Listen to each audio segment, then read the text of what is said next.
आपको मैं समझा समझा के हार गई। इस बम्बई शहर में कितने वर्षों से मैं यही बात कहती आई हूँ, पर अब भी मैं देखती हूँ कि आधा बम्बई शहर न किसी आदमी के पीछे में लगा हुआ है। हर 7वें घर में एक गुरु का फोटो आपको मिल जाएगा। इतने हो गए हैं कि मच्छरों जैसे, और सबको ये मच्छर काटते रहते हैं और लोगों को अच्छा लगता है मच्छरों का काटना।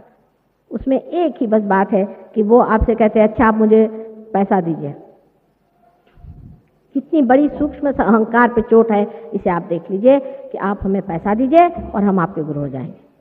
साफ साफ नहीं कहते हो, गोल घुमा कहते, लेकिन आपको अच्छा लगता है कि ये हमसे रुपया ले रहे हैं, हम गुरु को खरीद रहे हैं। गुरु रख लेते हैं लोग। अभी हम एक गांव गए थे, वहाँ के देशमुख साहब खूब शराब पीते हैं। उनकी बीवी मेरे पास आई, मुझसे कहने लगे माँ इनकी शराब छुड़ा दो।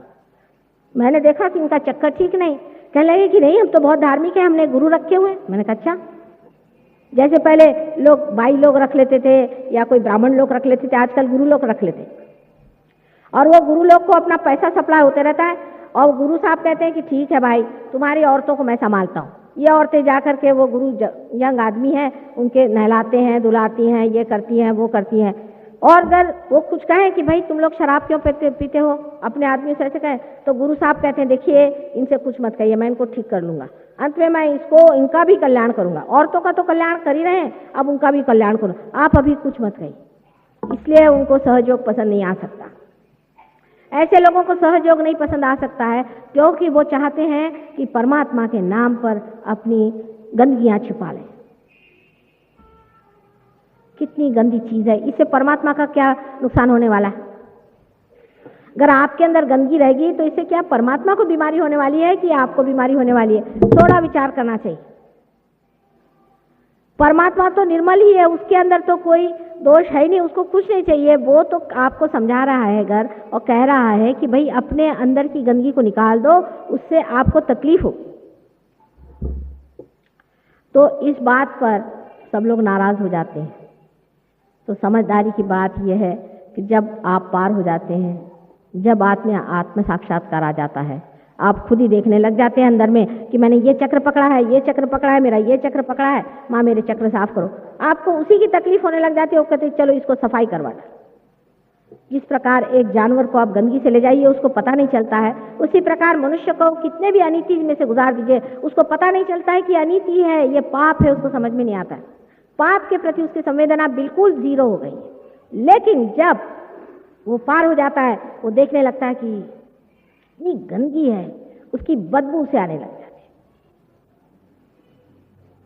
वो समझने लगता है कि ये मेरे अंदर छिपी हुई है, सारी चीजें निकल जाए जितने जल्दी अच्छा है, क्योंकि वही अपना डॉक्टर हो जाता है और देखने लगता है यही आत्म साक्षात्कार है। अपने सारे चक्रों को जाना, अपने अंदर की खराबी जाना और दूसरों के अंदर की जान करके भी उसमें सामूहिक चेतना में उसको महसूस करना, यही आत्म साक्षात्कार है। ये कोई लेक्चरिंग की बात बिल्कुल भी नहीं। कल भी मैंने आपसे कहा ये घटित होना चाहिए अंदर, लेकिन इसमें अगर आप रुझे नहीं, इसमें आप बैठे नहीं, इसमें आपने मेहनत नहीं की और जो आपकी पिछली आदतें थी जैसे कि बहुत अहंकारीपना करना और बेवकूफ़ियाँ करना, तो फिर ये चीज़ चलने नहीं वाली। अपने प्रति प्रतिष्ठित होकर, अपने को समझ के कि हम एक दीप हैं संसार के, हमें जलाया गया, हमारे अंदर रोशनी आ गई है, इस रोशनी को बचाना चाहिए। जब तक आप ऐसा नहीं सोचेंगे सहज योग में आप उतर नहीं सकते।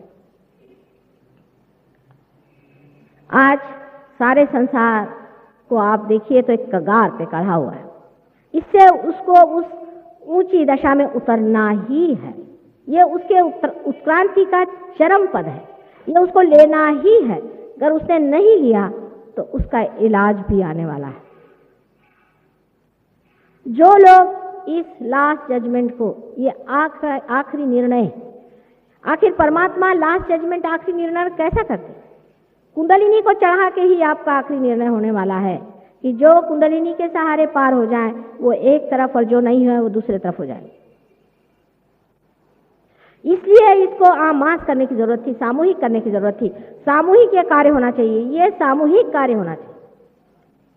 और अब भी अगर लोगों ने अपना इस पे निर्णय नहीं कर लिया, ये लास्ट जजमेंट नहीं कर लिया, तो मैं आपसे साफ बताना चाहती हूँ कि जिस प्रकार गेहूं और धुन अलग किए जाते हैं, उसका छिलका अलग उतार दिया जाता है, उसी प्रकार अगर आपने अपने को साफ नहीं कर दिया तो जो आखिरी कल की होगा वो आप जो भी इस तरह के होंगे उनको अलग हटा दें, उनका सर्वनाश है। क्योंकि इसको यही कहना चाहिए कि लास्ट सॉर्टिंग आउट। इसमें कोई भी तरह की मैं अत्युक्ति नहीं कर रही हूं।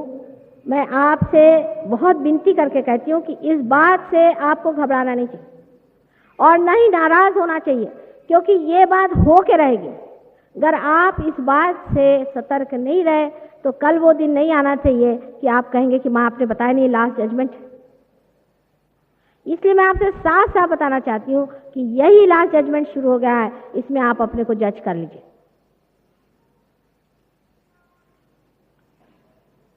अब हमारे जो चक्रों में से जो आज्ञा चक्र है उसके बारे में मैं आपसे बताऊंगी, जो बहुत ही महत्वपूर्ण है।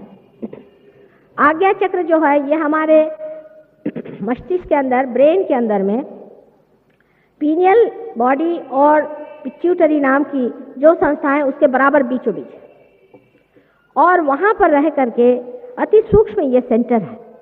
वो अपने अंदर की ईगो और सुपर ईगो, जो कल आपसे मैंने बताया था, वो दोनों संस्थाओं को चालित रखता है। यह आज्ञा चक्र जहां मैंने सिंदूर लगाया, इस चक्र की एक खिड़की बाहर की ओर है और एक इस ओर है, इसलिए इसको द्विदल कहते हैं। इस चक्र के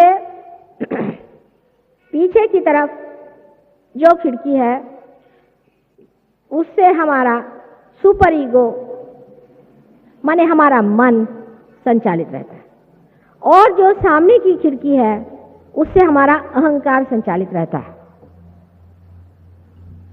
अब इसीलिए कहा गया है कि किसी के सामने माथा झुकाने की जरूरत नहीं। मैं सबसे आपसे भी कहती हूँ कि आप भी मेरे पैर क्यों छूते हैं? जब तक मैंने आपको कुछ दिया नहीं, क्या जरूरत है आप मेरे पैर छूइए? मतलब इसलिए मैं कहती हूँ कि अगर मैंने कह दिया छू लीजिए तो आप सारी दुनिया के छूना शुरू कर देंगे।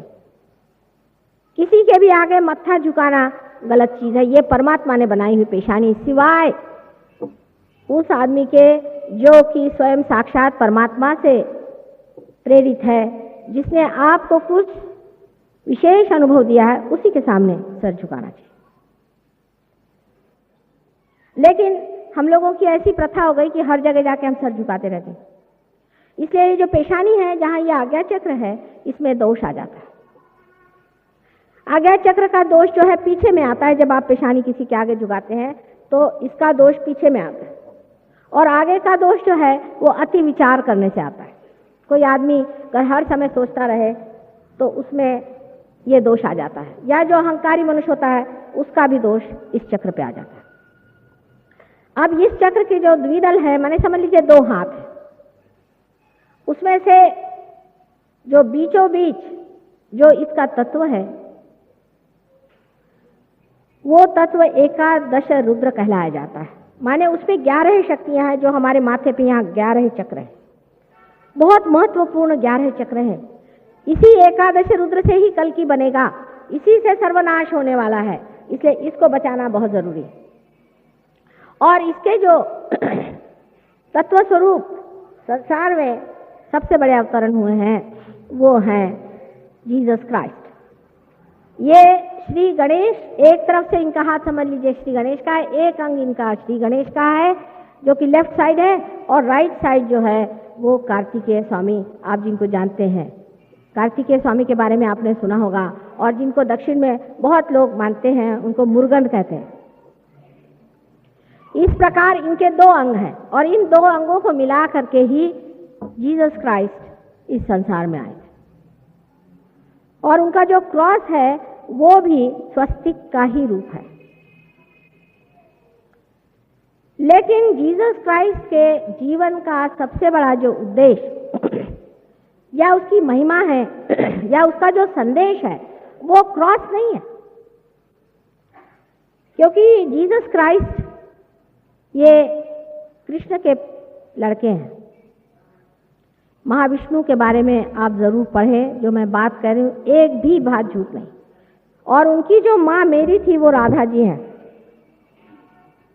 रा माने शक्ति, धा माने जिसने धारणा करी हुई, महालक्ष्मी स्वरूपा है।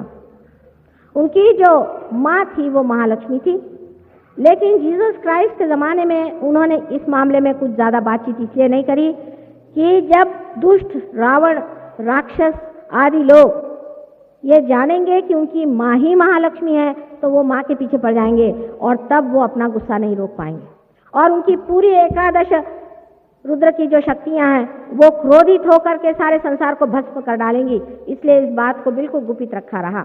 लेकिन तो भी ईसाई धर्म के जो पहले कैथोलिक लोग हैं वो बहुत दिनों तक अभी भी मानते हैं कि उनकी माँ जो है वो दैवी शक्ति थी। लेकिन वही होली घोस्ट है, इसे वो नहीं मान सकते और उनको समझ में नहीं आता है कि होली घोस्ट चीज क्या है, क्योंकि उनमें भी आत्म साक्षात्कारी लोग बहुत कम हुए और जो भी ईसाई धर्म में आत्म साक्षात्कारी हुए उनको मार डाला, उनको फांसी चढ़ा दिया या उनको बिल्कुल ही चर्च से निकाल डाला। जैसे हमारे यहाँ हिंदू धर्म में भी जो कोई बड़ा भारी साधु संत हुआ, ज्ञानेश्वर हुआ, तुकाराम हुआ, आज तक कोई हुआ ही नहीं जिसके पीछे सारी दुनिया ने लगी हुई समाज में लगा। इसी प्रकार ईसा मसीह के पीछे भी बहुत लोगों ने आप जानते हैं किस तरह से उनकी हालत खराब की और उनको किस तरह से क्रॉस पर चढ़ाया। ये चढ़ाना लिखा हुआ था, सूली पर चढ़ना उनका एक नाटक था और ये नाटक करना पहले से लिखा था, क्योंकि कृष्ण ने अपने